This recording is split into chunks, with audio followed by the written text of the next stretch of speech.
আজ তোমাদের যে গল্পটা শোনাবো তার নাম হচ্ছে সাত পাকে বাঁধা। এই গল্পটিও একটি টিভি সিরিয়ালের গল্প এবং আমার খুব ভালো লেগেছিল। তবে 4-5 বছর আগে দেখেছি, তাই অনেকটাই ভুলে গেছি। আর উম, বেশিরভাগ পাত্রের নামও আমি এই গল্পের যে ক্যারেক্টারের নাম আমি ভুলে গেছি, তবে মেন যে দুটো ক্যারেক্টার তার নাম আমার মনে আছে। আর গল্পটা আমি শুরু করছি। একটা ফ্যামিলি ছিল জোয়ান বয়সে, মানে প্রথমেই তাদের সেই বিয়ে হয়েছে, মানে বিয়ে হয়েছে 4-5-6 বছর হয়েছে। তাদের একটি বড় ছেলে ছিল 4 বছরের, আর তারপর একটি মেয়ে ছিল 2 বছরের। তারা একবার হিমাচল প্রদেশে, না এরম কোনো পাহাড়ি জায়গায় ঘুরতে গিয়েছিল।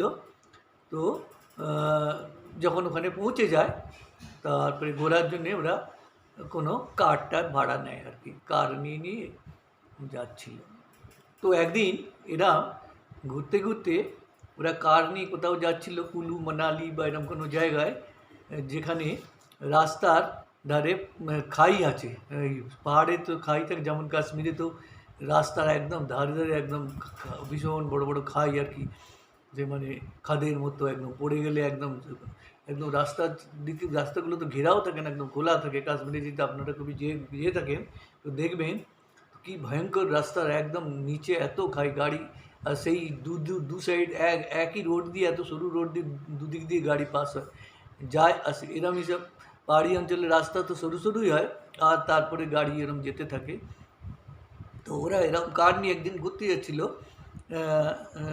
বেড়াতেই তো গিয়েছিল, তা ঘুরতে যাচ্ছিলো কার দিয়ে। তো পাহাড়ের সরু রাস্তা দিয়ে হঠাৎ ওদের কানে ওই ড্রাইভার এবং ওরা যে পরিবারটি যাচ্ছিল তাদের কানে একটা ছোট বাচ্চা আওয়াজ আসে কোথার থেকে, খুব কাঁদছে, ওয়া ওয়া ওয়া করে খুব কাঁদছে। তো ওই ভদ্রলোক বললো, এই ড্রাইভার গাড়ি থামো তো, দেখো তো একটা কোনো বাচ্চার কান্না হচ্ছে। তো যেখানে সেই কান্নাটা আসছে যেখান থেকে, সেই দিকে ওরা সবাই নেমে যায়, বা ওদের নিজের ছেলে দুটো, বাচ্চা মেয়ে দুটো তো ঘরে থাকে, ওর মাও নিচেই থাকে। ওই ড্রাইভার আর ওই ভদ্রলোক নিচে নামে এবং একটু পাশেই আশেপাশে যেতেই দেখে পাহাড়ের একটু খানিকটা নিচে একটু জায়গা ছিল সমতল মতো, সেখানে একটা বাচ্চা পড়ে হাত পা চেড়ে কাঁদছে, একদম ছোট শিশু, 4-5 মাসের। সেই হাত পা নেড়ে নেড়ে কাঁদছে, ওয়া করে বোন জেড়ে। আর তারা নিচে দেখে একটা কার নিচে একদম খাদের মধ্যে পড়ে গেছে, আর একদম গেরা খাদে, সে একদম বহুত অনেক গভীরে, কমসম 20-30 ফুট নিচে। তো ওই ভদ্রলোক বাচ্চাটাকে কোলে তুলে নেয়, তুলে নিয়ে ড্রাইভারকে বললো, চলো চলো ঘরে চলো। ড্রাইভার বললো, বাবুজি পুলিশে দেন। বললো, কী যে আর পুলিশে দিয়ে কী হবে, এর দেখো মা বাবা তো পড়েই গেছে, মরেই গেছে বোধ হয়, পুলিশে দিয়ে কী হবে, আমরাই নিয়ে যাবো পারবো। বলে তারা সেই বাচ্চিটিকে নিয়ে এসে ওর স্ত্রীর হাতে কোলে দিয়ে দেয়, বলে, দেখো এই বাচ্চাটা ওখানে পড়ে কাঁদছিল, আর ওর বাবা মা বোধ হয় কি যাই হোক, গাড়িটা তো একদম নিচে খাদে পড়ে গেছে, বোধ হয় সব মরে গেছে, কেউ বাঁচবেও না, কে তুলতে আসবে কখন কী জানি, ততক্ষণ তো মরেই যাবে বোধ হয়। তো বাচ্চাটা বেঁচেছে, আমি নিয়ে এলাম, ঠিক করেছি তো। বলে, খুব ভালো। বউটি বাচ্চাটাকে দেখে অবাক হয়ে গেল, ওই তো সাহেবদের মতো ফুটফুটে বাচ্চাটি, এত সুন্দর আর এত সুন্দর দেখতে। আর বউটির কোলে বসতেই একদম চুপ হয়ে গেল। বউটা আনন্দে বলে, এ আমার রাজা বেটা, আমার রাজা বেটা। আর ওর ছেলেমেয়েরা বুঝতে পারেনি বাচ্চাটা কোথা থেকে এলো। যাই হোক, ওরা তো বললো, মা মা এটা কে? বলে, এটা তোমাদের ভাই, এ তোমাদের ভাই হয়। ভাই, আচ্ছা আচ্ছা। ওরা বললো, ভাই? মা ভাই কোথা থেকে এলো? বলে, এসে গেল, ভগবান দিল বাবা। তো কোলে নিল, রাজা বেটা করে নিয়ে গেল। আর নিয়ে ওরা বা 2-4 দিন যা থাকলো, তারপরে ওরা আবার কলকাতায় নিজেদের বাড়িতে ফিরে আসে রাজাকে নিয়ে। এদিকে রাজাকে পেয়ে ওর মা তো একদম আনন্দে আত্মহারা। রাজা রাজা রাজা, সারাদিন রাজার খাওয়ানো, রাজার জন্য সংসারে তো সে কাজই ভুলে গেল বলতে গেলে। কোনো রকমে সে তো রান্না বান্না করে দিত স্বামীকে অফিস যাওয়ার জন্য, আর ছেলে মেয়েদের নিজের ছেলে মেয়েদের যাই হোক করে স্কুল পাঠাতো, বা যারা যে বড় ছেলেটা স্কুলে যেত বোধ হয়, মেয়েটি 12 বছরের, ওদের খাইয়ে সারাদিন রাজার যত্ন, রাজাকে চান করানো, রাজাকে খাওয়ানো, রাজা রাজা রাজা যেন ওর প্রাণ হয়ে উঠল। এবং ওরা কি করতো, নিজেদের পেট কেটেও রাজাকে ভালো ভালো জিনিস খাওয়াতো। রাজার জন্য দুধ টুধ, ভালো ভালো ফল টল যতটা ওরা পারতো, মধ্যবিত্ত পরিবার ছিল, যতটা পারতো রাজাকে বেশি ওরা খাওয়াতো আর খুব ভালোবাসতো। আর ওর অন্য বড় ছেলে মেয়ে দুটো বলতো, মা ছোটো ভাইকেই তো তুমি বেশি ভালোবাসো। বলে, হ্যাঁ ও আমার রাজা বেটা, আমার রাজা বেটা, তোকে ভালোবাসবো না? ছোটো ছেলেটা ও সবাদের ছোটো ছোটোকে তো বেশি যত্ন করতে পারে, মা বলতো। আর রাজা রাজা যখনই ঘুম থেকে শুয়েছে, ওর মা কাজ করতো, ঘুম থেকে যেই কাঁদতো, ওর মা একদম সব কাজ ফেলে হাত দিয়ে ছুটে ছুটে রাজার কাছে আসতো। রাজার একটু কান্না সহ্য করতে পারতো না, রাজাকে না খাইয়ে শুতে পারতো, রাজাকে এক দণ্ড চোখে ছাড়া করতে পারতো না, এত সে রাজাকে ভালোবাসতো। এরম করে ধীরে ধীরে রাজা পড়াশোনা শিখতে শুরু করলো, আর ধীরে ধীরে বড় হতে লাগলো। বড় হলো, আর বিএ পাস টাস করলো।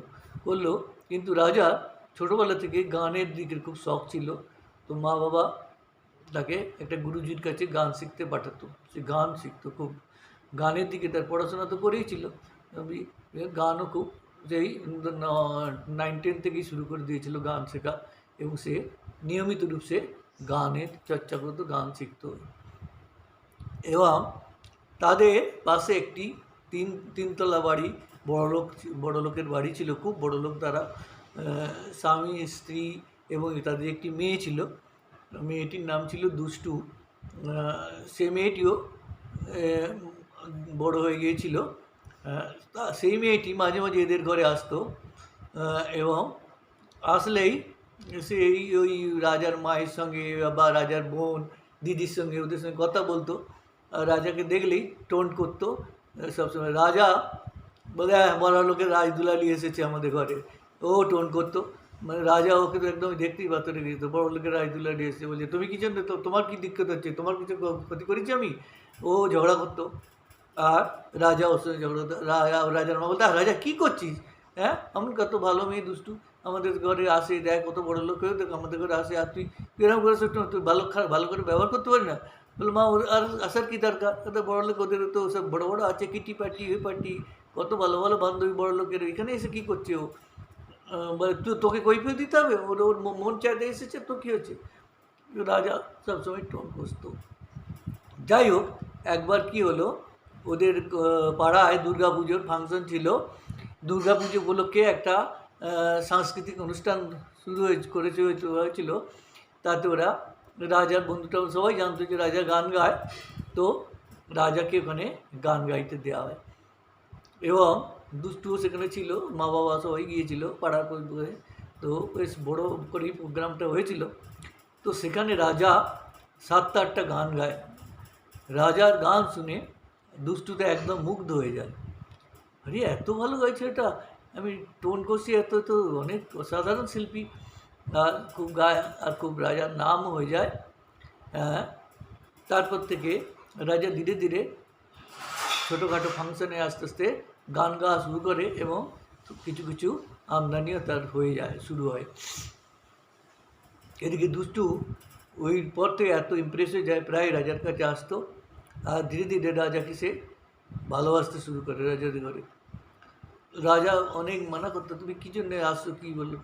রাজা বলে, দুষ্টু বলে, তুমি কি বুঝতে পারো না আমি কী জন্যে আসি? বলে, আমি সব বুঝতে পারি, তোমরা দেখো বড় লোকের মেয়ে চোচলাপন, দুদিনের জন্য তোমরা এইসব বলে, আমি দুদিনের চোচলাপন করি না, আমি যাকে ভালোবাসি তাকে ভালোবাসি, তুমি বলুন এইসব তুমি করো না, তোমার রাজদুলারি মেয়ে, তোমার বাপ মায়ের একমাত্র তুমি এত বড় লোক দিন তোলা, তুমি আমার মতো একটা গরিব ছেলেকে তুমি কী জন্য ভালোবাসো? তোমাকে পাগল হয়ে গেছো? হ্যাঁ, তোমার মা বাবা কোনো দিন অ্যাকসেপ্ট করবে? তোমার মতো ভালো সিধা মুখে কথাই বলেন আমার কারোর সঙ্গে পাড়ার, এত অহংকার। বললো, মা কী করে না করে আমি জানি না, সে আমার গর্ভধারিণী, আমি তার নিন্দা করতে পারবো না, শুনতে পারবো, তুমি তো মায়ের সম্বন্ধে কিছু বলো, মা বাবা যেমন আমি হোক, কিন্তু আমি তো তোমাকে ভালোবাসি। বলে, ভালোবাসে কোনো লাভ নেই, এই গরিবের ঘরে তুমি থাকতে পারবে, অ্যাডজাস্ট করতে পারবে, সেটা তোমার কী দরকার, সে আমি বুঝে নেব। এদিকে ওর মা, দুষ্টুর মা, তার বিয়ের জন্যে চেষ্টা শুরু করে দেয়, কেন দুষ্টু বিএ এমএ পাস করে যায় এবং ওর বিয়ের চেষ্টা শুরু করে দেয়, চেষ্টা শুরু করে এবং শেষ পর্যন্ত একটি খুব ভালো ডাক্তারের সঙ্গে দুষ্টুর বিয়ের সম্বন্ধ হয় এবং পাকাতা টাকাতা হয়ে যাওয়ার পর বিয়ের নির্ধারিত দিন এসে যায়। যখনই বিয়ে পাকাতাকা হয়ে যায় তখন দুষ্টু বলে, রাজা আমার মা বাবা আমার বিয়ে ঠিক করে দিয়েছে। বলতো ভালোই তো, বর কী করে? বলে ডাক্তার। তো খুব ভালো, তুমি অনেক সুখে থাকবে। বলে আমি সুখে থাকতে চাই না রাজা, আমি তোমাকে ভালোবাসি, আমাকে যেমন করে বাঁচাও। বলে আমি কী করে বাঁচবো, আমি একটা সামান্য বেরোজগার, এখনও চাকরি পাই, গান গিয়ে থোড়া অল্প টাকা পয়সা পাই, মা বাবার আশ্রয় আছি, বাবার পেনশনের টাকায় আমাদের সংসার চলছে, দাদার টাকা, দাদা বৌদির টাকা, আমি কী করে তোমাকে বিয়ে করতে পারি বলো? বলে রাজা আমি কিচ্ছু জানি না, আমি সব কষ্ট সহ্য করে নেবো, আমি নিজে নয় চাকরিও করে নেবো, কিন্তু আমি আর কাউকে বিয়ে করতে পারবো না, আমি তোমাকেই ভালোবাসি। তখন রাজা বলছে আমি কী করবো বলো, কী করতে পারি? বলে তুমি যেমন করবে, আমি বিয়ের রাত্রে, বিয়ের যেদিন বর আসবে আমি সেই সময় কোনো ফাঁকতালে বেরিয়ে আসবো, তুমি গাড়ি নিয়ে যেখান থেকে পারো গাড়ি নিয়ে তৈরি থেকে আমাকে নিয়ে পালিয়ে যেও, আর আমরা কোথাও যে বিয়ে করে নেবো, মন্দিরে যেয়ে বা যে কোনো জায়গায়। একবার বিয়ে করে নিলে আর কেউ কিছু করতে পারবে না, কিন্তু আমরা দুজনেই অ্যাডাল্ট আছি। রাজা বলছে দেখো তুমি এখনও ভালো করে ভেবে দেখো। বলছে আমি সব কিছু ভেবে দেখেই বলছি, বিয়ের দিন রাত্রে যখনই বর আসবে, সব লোক ভিড় দেখতে যাবে, তখন আমি ফাঁকতালে ওই বিয়ের ড্রেসই করে পালিয়ে আসবো, আর তুমি আমার ঘরের একদম অপোজিটে কার রাখবে, তোমার বন্ধুদের নিয়ে, তুমি তো ভেতরেই বসে থেকো, আর আমি এলি দরজা খুলে আমাকে চলে যাবো, এইটা যেন করতে পারো। রাজা বলছে খুব কিন্তু খতরনাক হয়ে যাচ্ছে, তোমার মা বাবা তো আমাদের কিন্তু বাঁচতে দেবে না, তোমার মা যা সাংঘাতিক। বললো যাই হোক, আমি তোমাকে ঢাল বনে বাঁচাবো, তোমাকে, তোমার কোনো চিন্তা করতে হবে না, তুমি শুধু বসে আমাকে নিয়ে পালিয়ে চলো। নির্ধারিত দিনে, ওর বিয়ের দিনে বর আসে, ডাক্তার বর আসে, দুষ্টু সেজে গুজে বসেছিল। যখনই বর আসে, আরে দুষ্টু তোর বর এসে, চল আমরা দেখতে যাই, দুষ্টু তোরা যা, আমি আর কি দেখবো, আমি একটু পরেই দেখবো বলে, তাছাড়া আমি তো দেখেই নিয়েছি পাকা কথা একটা সময়, তোরা যা, তোরা দেখে কিরম সেজেছি রেন তেন। যেই বন্ধুরা চলে যায়, দুষ্টু ফাঁক তালে পিছনে দরজায় বেরিয়ে, ঘর থেকে বেরিয়ে, এত ভিড়ের মধ্যে সবাই বর দেখতেই ব্যস্ত ছিল, ও কোনো ফিরে রাস্তার ওপরে চলে যায় এবং রাজার বন্ধুরা গাড়ি নিয়েছিল, ও তাড়াতাড়ি ঢুকে যায় আর ওরা পালিয়ে যায় খুব তাড়াতাড়ি, ফুল স্পিডে চলে যায়। এদিকে বরকে ওর মা মিষ্টি টিষ্টি খাওয়াচ্ছে, করছে, ওর মা বাবা সব আপ্যায়ন করছে, সব বরযাত্রীদের বসতে বলছে, করছে, বরকে দুধ মিষ্টি খাইয়ে বরাসনে বসিয়ে টসিয়ে যখন ইয়ে করছে, ফির পণ্ডিতজি সব বিয়ে টিয়ে করে, ফির কিছুক্ষণ পর যখন ওর বন্ধুরা এসে দেখে দুষ্টু নেই, ওরা বলে কোথায় বাথরুমে টথরুমে গেছে হবে, যাই হোক কিছুক্ষণ ওরা অপেক্ষা করে। তারপরে অপেক্ষা করার পর অনেকক্ষণ ধরে ফির ওরা বাথরুম দেখলো, বাথরুমগুলো তো খোলাই আছে, তো কোথাও দুষ্টুকে পাচ্ছে না। তখন ওরা বলে কাকিমা দুষ্টুকে তো পাচ্ছি না আমরা, কেন কোথায় গেল দুষ্টু? বলে কী জানি, দুষ্টু নেই, আমরা তো বাথরুম সব ঘর খুঁজে দেখেছি, সব দেখেছি, ছাদ ফাদ বলে সব দেখেছি কাকিমা, কোথাও পাওয়া যাচ্ছে না, কোথায় গেল মেয়েটা? দেখ বর এসে গেছে, কী হবে রে? তো সব তন্ন করে সবাই মিলে খুঁজতে লাগলো, দুষ্টুকে তো পাওয়া গেল না। আর ওই বিয়ের ড্রেস পরে, গয়না টয়না পরে ও পালিয়ে গেছে। তখন কী করলো দুষ্টুর মা, তো পুলিশে খবর দিল, এদিকে পণ্ডিতজি বললো লগ্ন বয়ে যাচ্ছে, মেয়েকে আনুন। বলছে আনছি। ফির পুলিশ খোঁজ শুরু করে দিল, কিন্তু কোথাও কোনো ট্রেস পাচ্ছে না। এদিকে বর বলছে কী, বরের বাবা বলছে কী ব্যাপার বলুন তো, কী হয়েছে, সত্যি কথা বলুন আমাদের, কী হয়েছে? তখন ওই দুষ্টুর বাবা বললো দেখুন আমার মেয়েকে পাওয়া যাচ্ছে না, কোথাও আছে কারোর সঙ্গে কোনো ভালোবাসা ছেলেকে আপনার মেয়ের, আমরা জানি না, এই তবে এই পাশের ঘরের ছেলে, পাশের ঘরে যেত, হয়তো ওদের ঘরে ওরা লোক পাঠিয়ে, দুষ্টুর বাবা বা লোক জিজ্ঞেস করে আসলে বললো তোমাদের ছেলে রাজা আছে? বললো না তো, রাজা তো নেই, ঘরে কোথায় গেছে? রাজা জানি না, সন্ধ্যা থেকেই ঘরে নেই ও। তখন ওরা সন্দেহ করলো বোধহয় রাজার সঙ্গেই পালিয়েছে বোধহয়, পুলিশকে বলে এদের ছেলের সঙ্গে হয়তো পালিয়ে গেছে। তো যাই হোক, পুলিশ টেস্ট করতে লাগলো। এদিকে বরের বাবা বলে আমরা কী করবো বলুন, আমরা তো আর অপেক্ষা করতে পারবো না, লগ্ন তো বয়েই গেল, আপনারা আমাদের এরকম অপমান করলে, মেয়ে ভালোবাসতে জানলে এরকম বলে আমরা জানি না সত্যি করে, হ্যাঁ তাহলে আপনাদের এরকম করতে পারে, আমার এত সোনার ডাক্তার ছেলে, কি ছেলে, আমার ছেলে কি ওই একটা একটা ভবঘুরে ছেলে, একটা বেকার ছেলে, সে পালিয়ে যাবে, এটা আমি ভাবতে পেরেছি। আপনি বলুন না, ও তো কিছুই করে না, একটা বেকার ছেলে, আমার মেয়ে যে এরকম কাজ করবে আমরা ভাবতাম না, আমরা সত্যি ক্ষমা চাইছি। এই বরটা বললো দেখুন যাই হোক গে, যা হয়ে গেছে হয়ে গেছে, আমার সঙ্গে তার বিয়ে লেখা নেই। আর ধরুন যদি বিয়ে হয়েও যেত, ও মেয়েটি তো অন্য ছেলেকেই ভালোবাসতো, আমরা তিনটে জীবন আমাদের নষ্ট হয়ে যেত। ও না দুষ্টু আমাকে ভালোবাসতে পারতো, আর আমি ভালোবাসলেও কী হবে, এদিকে ওই ছেলেটিও দুঃখে কষ্ট হতো। তার চেয়ে বিয়ের আগেই যখন পালিয়ে গেছে ভালোই হয়েছে, আমি কিছু মনে করিনি। যার যাকে ভালো লাগবে সে তার সঙ্গেই তো বিয়ে করবে, আপনারা একটু খোঁজ নেওয়া উচিত ছিল এটা। বলে সত্যি আমরা কিছু জানতাম না, এমনি পড়োশি বলে যায়, প্রতিবেশী বলে যায়, এইটুকুই জানতাম, ওর ওর মায়ের সঙ্গে গল্প করতো, দিদির সঙ্গে। এর ভিতরে যেটা চলছে আমরা সত্যিই জানি না। তাহলে আমরা এত আয়োজন এত কিছু করতাম, বলুন আপনারা বলুন, আমরা মাফি চাইছি আপনার থেকে। যাই হোক, বরেরা চলে যায়, বরই বুঝিয়ে দিল, বাবা রাগারাগি করো না।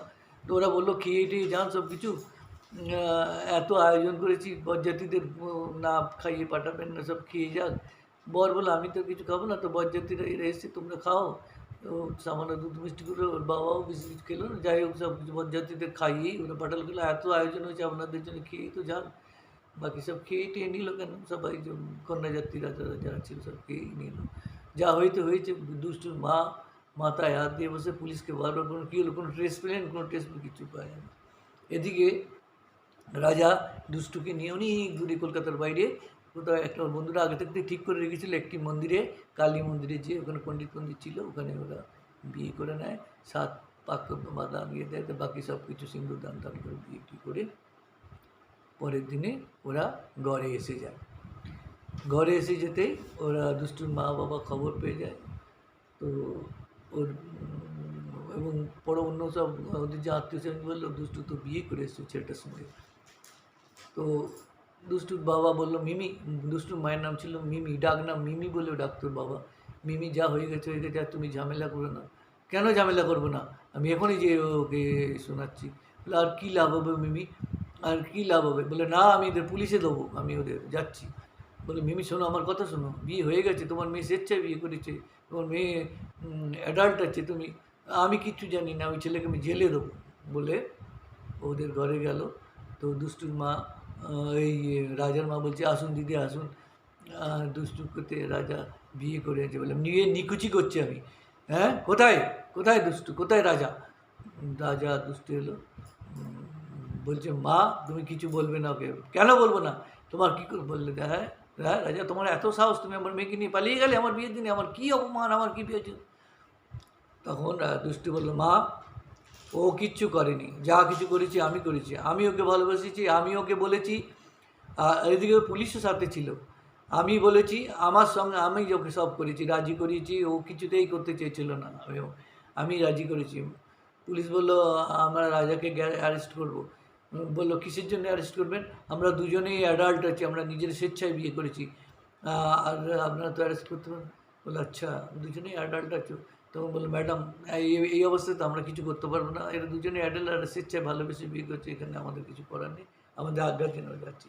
যে আপনার কিচ্ছু কোনো আইন নেই, কিচ্ছু নেই, এই যে আমার মেয়ে সর্বনাশ করে দিল এরকম করে আমাদের টাকার লোভে। রাজা বলছে কাকিমা আপনি মুখ সামলে কথা বলবেন, আমার টাকার লোভ বলে আমি কি এরকম করে, আমি কোনো দিন টাকার লোভে বিয়ে করি? আপনার মেয়েকে জিজ্ঞেস করুন। বলছে মা তোমাকে বারবার বলছি তুমি চলে যাও এখান থেকে, আমি বলছি সব কিছু দোষ আমার, পুলিশ আমাকে অ্যারেস্ট করুন, আপনি পুলিশ ইন্সপেক্টর, ওর কিচ্ছু দোষ নেই, আর এই পরিবারের কেউ কারোর দোষ নেই, এরা কেউ কিছু আমাকে বলেনি, আমি নিজে স্বেচ্ছায় বিয়ে করছি, রাজাকে আমি ভালোবাসি তাই। তো ওনারা চলে যায়, দুষ্টুর মা বলছে চলে গেল। এদিকে ঘরে যে ফুসছে গেল, ওহ কী অপমান, হ্যাঁ কী অপমান। বললো মিমি তোমাকে আমি বলেছি তুমি শুধু শুধু যাচ্ছে, ওরা স্বেচ্ছায় বিয়ে করছে, কে কী দরকার, ঠিক আছে। বলে কী কী খাবে ওখানে বলো তো, ওই তো ওই ডাল ভাত খাবে, হ্যাঁ হ্যাঁ ডাল ভাত চচ্চড়ি খাবে, এত সুখ এত ছিল, এত ভালো ডাক্তার ছেলে ছেড়ে দিয়ে কী করলো ওই মেয়েটা, হ্যাঁ। বললো মিমি আজকালকার জমানা, আজকালের ছেলে মেয়েদের মনে কিছু বোঝা যায় না, এরা কিছু বোঝে না, এরা যাকে ভালোবাসে তাতেই পাগল হয়ে যায়, তুমি তুমি এরকম করো না, ছেড়ে দাও, যা হয়েছে ওদের ভাগ্য, ছেড়ে দাও। কী ছেড়ে দেবো বলো, আমার আমি কিছুতেই বিয়ে দেবো না, আমি ওকে ডিভোর্স করাবো। তো অনেক চেষ্টা করে পরের দিন 2 দিন 3 দিন দুষ্টুকে বোঝা, দুষ্টু মা ভুল হয়েছে তো ছেড়ে দে ওকে, ডিভোর্স করে দে। মা বারবার এক কথা বললো না, তুমি আমার ঘরে আসো না বলছি। যখন কিছুতেই হলো না, তো 4-5 দিন বাদ ওর মা এত সামান পাঠিয়ে দেয়। হ্যাঁ, এদিকে সামান পাঠানোর আগে এখন রাজা তো ওর বাবা মার বাবা মা একটা ঘরে থাকতো, ওদের ঘরে আর একটা ঘরে দাদা বৌদি থাকতো, দিদিরও বিয়ে হয়ে গেছিলো। আর রাজা একটা ছোট্ট মতো ঘরে একটা ছোটো তক্তপোষ পেতে হতো, একটা চেয়ার টেবিল ছিল, বাস ও ঘরে দুজনে শোয়ার মতো নয়, মানে ডবল বেড আসবে না কিছু না। তো ওরা কী করে, দুষ্টু ওইটা কোথায় শোবে, এটা একটা সমস্যা হয়েছিল। তো ওরা ওর মা চলে যাওয়ার পর ওই দুষ্টু আর রাজা ওর বাবা মা বললো, রাজা তুই কোথায় শুবি রে? হ্যাঁ, এইটুকু ঘরে তো হবে না, বৌমা কোথায় শোবে এইটুকু চার তক্তপোষের মধ্যে? তো দুষ্টু বলে, আর তোমাদের কোনো ঘর নেই? বললে, পিছনের দিকে একটা তো বড় ঘর আছে ওঠে, তবে তাতে আমাদের সব যত নোংরা জিনিস, পুরনো ঝাড়া, পুরনো বালতি এইসব পড়ে আছে, সেই সব ঘর ঝুললেই নোংরায় ভর্তি। দুষ্টু আর রাজা বললো, দুষ্টু বলল, চলো দেখাও আমাকে ঘরটা কীরকম। দেখি ঘরটা তো বেশ বড় সড়ো হয়ে আছে, জানলাও আছে বাইরের দিকে, বাগানে ওদের জায়গার পিছনে কিছু গাছপালা টাছপালা আছে, আম গাছ টাম গাছ। বললো, এই ঘরটা তো ভালোই আছে, তোমরা এরকম কভার করে রেখেছো, চলো এগুলো সব বার করে বাইরে বার করে দিই। দুষ্টু আর রাজা মিলে, ওর মা বলছে, কী করছিস রে, এত ধুলো নোংরা? বললো, ওর মা বলছে, মা তুমি চিন্তা করো। দুষ্টু বলছে, মা আপনি কিছু চিন্তা করবেন, আমরা সব করে নিচ্ছি সব। সে দুষ্টু মুখে কাপড় বেঁধে, রাজা দুজনে একদম নাকে টাকে রুমাল বেঁধে, আর সে কি ঘর এসব কভার টভারগুলো বাইরে বার করে দিল। আর বাইরে বার করে দিয়ে ঝেড়ে ঝুড়ে ঝুল টুল ঝেড়ে সারা 12টা 1টা অব্দি একদম ঘর দুয়ার একদম সাফ করে ধুয়ে মুছে ফির ওরা মেঝেতে বিছনা পাতলো একটা, বাস বিছনা পাতে দিল। আর ব্যাস বললো, মোটামুটি থাকার মতো রাত্রে তো শোয়া যাবে, আর বসা টসা তোমার রাজার ঘরেই করবো। সে ঘর ভোলি পাল্টে দিল। এদিকে তার মধ্যে থেকে নিয়ে ওরা শুতে থাকলো। 3-4 দিন পর ওর মা যখন হেরে যায়, তখন ওর মা অনেক জিনিসপত্র পাঠিয়ে দেয়, সোফা সেট, আলমারি, ডবল বেড, এইসব সব কিছু। রাজা বলে, দেখো দুষ্টু, তোমার মা এইসব পাঠিয়ে আমাকে অপমান করছে। বলছে, কিসের অপমান করছে? তুমি জামাই, তোমার কিছু ইচ্ছে নেই? তোমাকে বরপণ দিত না? আমার যে ডাক্তার বরকে আমার অনেক টাকা দিয়ে দিচ্ছিল না, কত টাকা কত কিছু। তোমার বর হিসেবে তোমার তো কিছু পাওনা আছে। আর দেখো আমরা মেঝেতে শুচ্ছি, ডবল বেড সব এসে গেছে, ঠিকই তো আছে, তোমার প্রাপ্য নেই কিছু? তোমারও তো সব কিছু প্রাপ্য আছে, তুমি তো একটা পয়সা নাওনি। হ্যাঁ, আমাকে ফ্রিতে বিয়ে করেছো, এটা কিছু মনে করো না। আমার মা দিচ্ছে, দেখো তো, আমার তো অনেক চেষ্টা করে পারলো না বলে এখন দিয়েই দিয়েছে। তো যাই হোক, এখন ওদের সেই বড় ঘরটায় ওরা ডবল বেড, বিছনা, তারপর তো সব সুন্দর পর্দা সব সাজিয়ে একদম ঘর চমৎকার হয়ে গেলো। ফ্রিজ, কুলার, এসি সব দিয়ে দিল, সব ফ্রিজ, এসি টেসি সব লাগিয়ে একদম ঘর একদম চমৎকার হয়ে গেল ওদের। একদম চারদিকে পর্দাটা যে কেউ বলবে এই ঘরটা কভার ছিল। আর ওরা ওখানে থাকতে লাগলো। এদিকে রাজার ধীরে ধীরে গানের খুব নাম হতে লাগলো, সব প্রোগ্রামে রাজা যাচ্ছিল। এদিকে অষ্টমঙ্গলার দিন ওরা ডাকে, মা বাবা রাজাকে আর দুষ্টুকে ডাকে। দুষ্টু বলে, চলো অষ্টমঙ্গলা তো যেতেই হয়। তো রাজা বলে, আমার ভালো লাগে না। বললো, ভালো লাগবে না লাগবে, এটা একটা নিয়ম রক্ষা দাও, চলো তুমি, ভালো না লাগলে চলে এসো তুমি। তো যায়, ওখানে ওর মা বলে, দেখো বাবা রাজা, যা হয়ে গেছে আমি কী করবো, মানে নিয়েছি। দুষ্টু যখন শুনলো না, তো দেখো আমার ঘরে এই এত ঐশ্বর্য, এত কিছু, তোমার ওই ঘরে ও কী খাবে? দুষ্টু বলছে, আমি তো বলিনি আপনার মেয়েকে আমার সঙ্গে বিয়ে করতে, আমি বারবার বারণ করছি, কিন্তু আপনার মেয়ে শোনেনি। বলে, মা আবার এইসব কথা বলছো? দেখো এইসব ওর জন্য, এই দেখো কী বিছনা, ওর আলাদা ঘর, কত শ্যাম্পু শু, এত কিছু সুখে, দেখো এত এর কত এর প্রসাধনের সামগ্রী, দেখো কত, আর কি এর খাবার জানো কত টাকা খরচের খাবার, এই বলছে, আমাকে কেন এইসব শোনাচ্ছেন আপনি? আপনি এসব বলে, না বলছি দেখো তোমাদের ঘরে যে কী করে থাকবে, কী করে অ্যাডজাস্ট করবে, সেটা আপনার মেয়েকে বলুন, আমাকে কেন বলছেন? আমার তো কোনো অসুবিধা, আমি খুব আরামে থাকি আমাদের। তুমি তো থাকবে, তুমি জন্ম থেকে ওখানে এত কষ্ট করছো, আমার মেয়ে কী করে থাকবে বলো তো? বলে, দেখুন আমাকে আপনি বিরক্ত করবেন না, যা কিছু বলার আপনার মেয়েকে বলুন। রাজা তো অনেক রাগ হয়ে যায়। দুষ্টু বলে, তোমার মা দেখো এসব বলে, দেখো বলছে বলুক না, তোমার কি, তুমি একটু সহ্য করতে পারো না? তো যাই হোক, দুপুরবেলা খাওয়াটার পর বলে, দুষ্টু আমি তো যাচ্ছি। বলে, যাবে তুমি? বলে, হ্যাঁ আমি এই তোমার মায়ের এই, আমার একদম ভালো লাগছে, তোমার মায়ের মুখটা দেখলে আমার রাগ হয়ে যায়, সবসময় দাম্ভিক একটা অহংকারী ওর একদম মেয়ে ছেলে। বলে ঠিক আছে যাও, আমি আমি দেখো মা বাবার তো মেয়ে, মনে দুঃখ দিতে চাই না, আমি কিছু 2-4 দিন থেকে তারপর যাবো। বলি ঠিকই, তোমার মর্জি, আমি তো যাচ্ছি। বলে ওর রাজা ওনার শ্বশুরমশাই তো ভালোই ছিল রে বাবা, চলে যাচ্ছে এত তাড়াতাড়ি? বলে হ্যাঁ কাকাবাবু আমার কাজ আছে। বললো ঠিক আছে যাও। ওর মা বললো ঠিক আছে ঠিক আছে ঠিক আছে, মা তো বিদে করলেই বাঁচতে পারে। চলে গেল। দুষ্টুকে বললো, আবার দুষ্টু বললো, দুষ্টু কী করলি তুই? হ্যাঁ হ্যাঁ কী করলি? ওই ছেলেটা রূপ দেখিয়ে তুই ভুলে গেলি? হ্যাঁ তুই কি এত ভালো ডাক্তার ছেলে, এখনও তোর জন্য অপেক্ষা করছে, দেখ বলিস ডিভোর্স করে দিই। বলে মা তোমার কি পাগল হয়ে গেছো? তুমিও বাবাকে একবার ডিভোর্স করে দিও তাও তাহলে।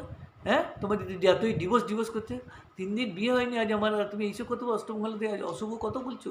হ্যাঁ রাজাকে আমি ভালোবেসে বিয়ে করেছি মা। হ্যাঁ আমার কোনো কিছু জিনিসের তো আমার তো তোমার কোনো জিনিসের আমার আপনি চাই না। আমরা যেমন বাদ খাই, যেমন আমার শ্বশুর শাশুড়ি ভালোবাসা, আমাকে ভালোবাসে এত, আমি চাই ভালোবাসার কাঙাল মা। আমি কিছু কোনো সুখ কিছু চাই না। আমি আমার আমাকে নিয়ে সুখে, অনেক সুখে আছি। আমি নুনে ভাতে খাবো, ডাল ভাতে খাবো, আমার কোনো কিছু নেই। তুমি আমাকে এইসব করে বিরক্ত করো না, আর খবরদারি কথা বলো না। 2-4 দিন আছি, আমাকে শান্তিতে থাকতে দাও, তোমাদের মন রক্ষা করার জন্য আছি। আমার স্বামীকে ছেড়ে আমার থাকতে ইচ্ছে নেই। যাই হোক 4-5 দিন পর ও হ্যাঁ চলে যাবে। যে এদিকে যাওয়ার আগে একটা ঘটনা ঘটে। দুষ্টু নেই বলে রাজা ওই নিজের ঘরটাতেই শুচ্ছিল, যেটা ওর বাবা মার ঘরের সঙ্গেই লাগানো ছিল। একদিন রাত্রে সবাই যখন ঘুমিয়ে পড়ছে, রাত 11টার সময় দুষ্টুর বাবা দুষ্টুর মাকে বলছে, দেখো আমাদের রাজার কি ভাগ্য দেখো। হ্যাঁ রাজার দুলারি আমাদের রাজার সঙ্গে বিয়ে করে নিল। হ্যাঁ কী বলবে, এই রাজা আমাদের ছেলে নয়। হ্যাঁ দেখো ওর কী ভাগ্য। রাজার মা বলছে, কী কথা বলছো তুমি? রাজা আমাদের ছেলে না, রাজা আমার ছেলে, রাজা আমার। বলে হ্যাঁ হ্যাঁ তোমার ছেলে, কিন্তু তুমি তো পেটে ওকে ধরোনি। পেটে না ধরলে কী হয়েছে? রাজা আমার প্রাণ, তুমি খবরদারি কথা বলবে না। রাজা রাজা রাজা রাজা, আমি নিজের ছেলে মেয়েদের যা ভালোবাসি না, আমি রাজাকে ভালোবাসি। রাজাকে কোনো দিন না খেয়ে আমি থাকিনি, তুমি রাজার কথা কিছু বলছি? আমি সে কথা বলছি না, বলছি দেখো তুমি তোকে পেটে ধরো, ওকে তো আমরা কুড়িয়ে পেয়েছি। আবার এক কথা বলছো তুমি, আমি বলছি না ও আমার ছেলে। বলছি একটা কথা শোনো, ধরো ওই খায়েতে ওর মা বাবা যদি কেউ না কেউ বেঁচেই যেতে পারে, তারা তো অনেক আশা করেই আছে। আমাদের একটা তো এখন তো রাজার বিয়ে হয়ে গেছে, বুঝছি একটা খবর দেওয়া উচিত। না না না না খবর দিও না, তুমি খবর দিও, খবর দিলে আমার রাজাকে ওরা ছিনে নিয়ে চলে যাবে, আমি রাজাকে ছেড়ে থাকতে পারবো না। বলে আরে ছিঁড়ে কেন, তবু দেখো আমাদের একটা কর্তব্য বনে না, তোমার এত কিসের ভয়? রাজা তোমাকে তুমি এত ভালোবাসা রেখে তোমাকে ছেড়ে চলে যাবে? তোমার নিজের বিশ্বাস নেই? না না না না ও রাজা ছেড়ে যাবে কি জানে, সেই বউটাকে দিচ্ছে আমার কেড়ে নেয় বলে আমার ছেলে, তখন আমি কী করবো? আমি রাজাকে ছেড়ে থাকতে পারবো মাত্র। তো আচ্ছা আচ্ছা ঠিক আছে, তোমার কিছু বলতে হবে না। রাজা তখন ভাবলো, আমি তাহলে এদের ছেলে নয়, এরা আমাকে কুড়িয়ে মানুষ করেছে, কে আমার মা বাবা? পরের দিনে রাজা, তখনও দুষ্টু আসেনি, বললো বাবা সত্যি করে বলো তো, আমি কি তোমাদের ছেলে না? রাজা বলছে, ওর মা বলছে, কে বলে তুই আমাদের ছেলে না? না মা আমি সে কথা বলছি, তোমরা কাল রাত্রে বাবা বলছিল আমি নাকি কুড়িয়ে পেয়েছি তোকে। বলে তোর ভাই দিদি কেউ জানে না এইসব কথা, কেউ জানে না, খবরদার তুই এইসব কথা বলবি না, তোকে যেন আমি 1 মিনিট দেখতে পারবো না, আমার প্রাণ তোর মধ্যে বসে আছে বাবা। তুমি কি বলছে, মা আমি কি কোনো দিন তুমি বলেছি তুমি তুমি আমার মা নও? হ্যাঁ তুমি আমাকে এত এত ভালোবেসেছো যে আমি তুমি কী চেয়েছি, তবু আমি একবার বলছি মা, যদি তোমরা বলছি আমার কি বাবা মা বেঁচে থাকে, একবার তোদের খবর তো দেওয়াই উচিত। ধরো সে আশায় বসে আছে। না না না খবরদার খবর দিস না বাবা, খবর দিলে তোকে কেড়ে নেবে, আমি তাহলে বাঁচবো না মা। বাবা আমি তো বলে, মা আমাকে কী করে কেড়ে নেবে মা, আমি তো তোমারই ছেলে। ধরো যদি কিছু বেঁচে আছে, আমার যদি গর্ভধারিণী মা বেঁচেই থাকে, একবার দেখলে কী হয় মা, একবার খবর কাগজে বিজ্ঞাপন দিই না। বলে আমাকে কেড়ে নেবে না তো তোকে? বলে মা কেড়ে কেউ নিতে পারে বলো? আমি তোমার কাছেই থাকবো, তোমাকে প্রমিস, তোমার দিব্যি গেছি মা, তোমাদের ছুঁয়ে, তোমাদের বাবা তোমাদের পা ছুঁয়ে বলছি, আমি তোমাদের ছেড়ে কোথাও যাবো না। বল একবার তো দেখি মা, যদি তোর কী হালতে আছে, ধরো মনে শয্যাশায়ী আছে, মৃত্যুর শয্যাশায়ী আছে, কি তার কোনো দুঃখ দর্দ আছে, তো আমি ছেলে তো তার তিনি গর্ভধারিণী, সে তার একটু সেবা করা তো আমার উচিত, তুমি দিয়ে দাও। বলছে আমাকে তুই দিব্যি বলেছিস, তুই কিন্তু আমাকে ছেড়ে যাবি না। না মা ছেড়ে যাবো না। তারপরে ওরা খবরের কাগজে বিজ্ঞাপন দেয়, এরকম একটি ছেলেকে আমরা অনেক বছর আগে কুড়িয়ে পেয়েছি, রাজের যতটা বয়স, এই কুলু মানালির একটা এতে। এবং আপনারা যদি কেউ কারুর যদি ছেলে এই হারিয়ে যায় এবং কেউ যদি এই জীবিত থাকেন, তারা এই নম্বরে ফোন করে জানতে পারলেন। তো কিছুদিন পর একটি বৃদ্ধা ফোন করে, বলে দেখুন, ফোন করতে রাজার বাবা ধরে, হ্যাঁ হ্যাঁ বলুন। বলে দেখুন, আমরা এই যেটা আপনারা যারা বলছেন সেই রকমই 20-22 বছর আগে আমরা এখানে কুলু মানালি ওখানে গিয়েছিলাম, আমাদের গাড়িটা পড়ে যায়। জানি না, ছেলেটা তো কিছু ছিল না, আমি গাড়ি পড়ে যাওয়ার পর একদম অজ্ঞান হয়ে গেছিলাম। আর আমার স্বামী তো মারাই গিয়েছিল ওই দুর্ঘটনায়। আর আমার ছেলেটি যে কোথায় আমি জানি না।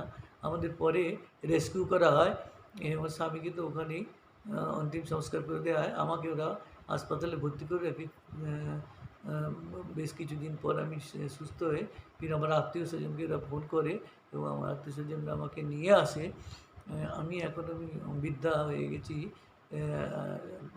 আমার দুঃখে শোকে শরীর ভেঙে গেছে। তো যদি ওই ছেলেটি আমার ছেলে হয়ে থাকে, আপনারা দয়া করে একবার আসুন। আমি আর চলতে ফিরতে পারি না, শুধু একবার আপনারা আসিন, দেখে দিন। তো বলছে হ্যাঁ হ্যাঁ। তখন রাজার মা বলছে, দাও ফোনটা, দাও আমাকে দাও। বলছে শুনুন, আমি কিন্তু যদি আপনার ছেলে হয়ও, আমি কিন্তু আমার ছেলেকে দেবো না আপনাকে, এটা আমি বলে দিলাম।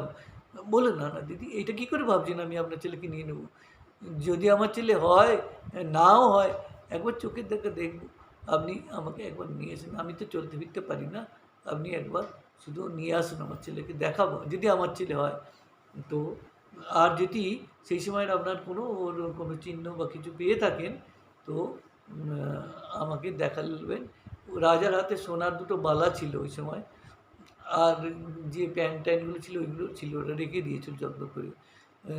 জাঙ্গিয়ার মতো একটা প্যান্ট আর জামা যেটা ছিল ছোটোবেলাতে, ওটা যত্ন করে রেখেছিল। সোনার দুটো বালা ছিল, সেটা ওটা ওরা রেখেছিল। এবং তো ওরা দিনে এদিকে দুষ্টু এসে যায়, রাজার বাবা মা আর দুষ্টু যায়। তো ওদের ঘরে ওরা আত্মীয়স্বজনেরা, ঠাকুমা দেখো কারা এসেছে। বলে নিয়ে আয়, নিয়ে আয়, নিয়ে ভেতরে নিয়ে এসে বসা। বৃদ্ধা থেকে বিছানায় বসেছিল, চেয়ার টিয়ার পেতে দিল, জল টল বলে নিয়ে জল মিষ্টি নিয়ে আয় মা। ওর আত্মীয়স্বজনের মেয়েরা এসে জল মিষ্টি নিয়ে খাওয়ালো। তো বললো, কে কে আমার ছেলে? দেখো। রাজা বললো, আচ্ছা। তো রাজা যে নমস্কার করে বৃদ্ধাকে, এবং দুষ্টু যে নমস্কার করে, দুষ্টুকে রাজা সব বলে দিয়েছিল। তো বললো, আচ্ছা আপনি কি কিছু পেয়েছেন ওর? বললো হ্যাঁ। ওর বাবা দেখায় এই দুটো সোনার ওর বালা ওর হাতে পরানো ছিল, আর এই যে ওর জামা কাপড়, হ্যাঁ এই আমারই ছেলে। এইটা আমি আমার অমুক স্যাগরা থেকে করিয়েছিলাম যখন হয়েছিল ও। তো এটা এটা আমারই। বলে হ্যাঁ এই আমারই ছেলে। বাবা তোমার নাম কি? বললো রাজা। আর এ বুঝি আমার বৌমা? বললো হ্যাঁ হ্যাঁ বৌমা। ও নমস্কার করে, আহা ভারী সুন্দর বৌমা, এত আমার কি সুন্দর বৌমা, আমার কী ভাগ্য। তখন রাজার মা বললেন, দেখুন আমি আপনাকে বলে দিয়েছি, রাজাকে কিন্তু আমি দিতে পারবো না। আমি আপনাকে বারবার বলছি। বললো দিদি আপনি তো যশোদা মা, আপনি ওকে পেলেছেন, বড় করেছেন, আপনি যদি না পারলে কোথায় রাজাকে দেখতে পেতাম? হ্যাঁ, কোথায় ছিটকে মরে পড়ে থাকতো কে হতো? আমি শুধু দেবকী মা, আমি ওকে গর্ভধারণ করেছি, পালন পোষণ আপনিই করেছেন। ও আমি কিচ্ছু চাই না, শুধু এইটুকু অনুমতি দেবেন, আমার ছেলে বৌমা মাঝে মাঝে এসে আমাকে একটু দেখে যাবে। কতদিনই বা বাঁচবো, একটু চোখের দেখা দেখবো। ও যে বেঁচে আছে এটাই তো আমরা জানতাম না। আজ যখন বেঁচেছে, একটু আমার নতুন করে বাঁচার ইচ্ছে আছে, বাঁচার আর আমার ইচ্ছে ছিল না। তাই আপনি একটু এইটুকু অনুমতি দিন দিদি, যে আপনার ছেলে বৌমা আপনিও আসবেন। আপনার যদি ভয় লাগে আমি কেড়ে নেবো, কারার কি আমার সামর্থ্য আছে দিদি? কী অবস্থা দেখুন, বিছানা থেকে উঠতেই পারেন না, এরাই দেখভাল করছে। শুধু এসে বাবা একবার বৌমাকে নিয়ে তুমি এসে মাঝে মাঝে দেখা করে যেও ওই মাটাকে। হ্যাঁ, আর নিজের এই মা দেবকী মাকে কোনো দিন ভুলো না বাবা, উনি তোমায় পালস করছে। বলে জানেন আমি নিজে না খেয়ে পেট কেটে আমি রাজাকে ভালো ভালো জিনিস খাইছি। রাজা ঘুমতে কাঁদতে এলে আমি সব কাজ ছেড়ে রাজাকে, আমি তো জানি দিদি, নাহলে আমার এমন ফুটফুটে ছেলে হবে কী করে, এমন সুন্দর ছেলে। রাজা রাম আপনি দিয়েছেন, তো রাজাই আমার রাজা বেটা। তো খুব খুশি হয়ে যায়। বাবা মাঝে মাঝে এসো, একটু এই দুঃখিনী মাকে দেখা করে। হ্যাঁ হ্যাঁ মা, আমরা আসবো। ওরা চলে আসে। থেকে রাজা গান গান গাইতে থাকে, এবার ওর গৃহস্থী খুব সুন্দর হয়ে যায়। রাজার মা আর দুষ্টুর মা বাবাও মেনে নেয়। আর যখন জানতে পারে যে রাজার মা বাবা খুব ভালো পরিবারের, এরা আর অবস্থাপন্ন পরিবার, তারা ওরা আত্মীয় স্বজন বড়লোক, তখন আরও দুষ্টুর মা সন্তুষ্ট হয়। আর আমার গল্পটি আজ এখানেই শেষ হলো। আপনাদের কেমন লাগলো লাইক করবেন, শেয়ার করবেন, সাবস্ক্রাইব করবেন, আর ভুল ত্রুটি হলে আমাকে ক্ষমা করবেন। ধন্যবাদ।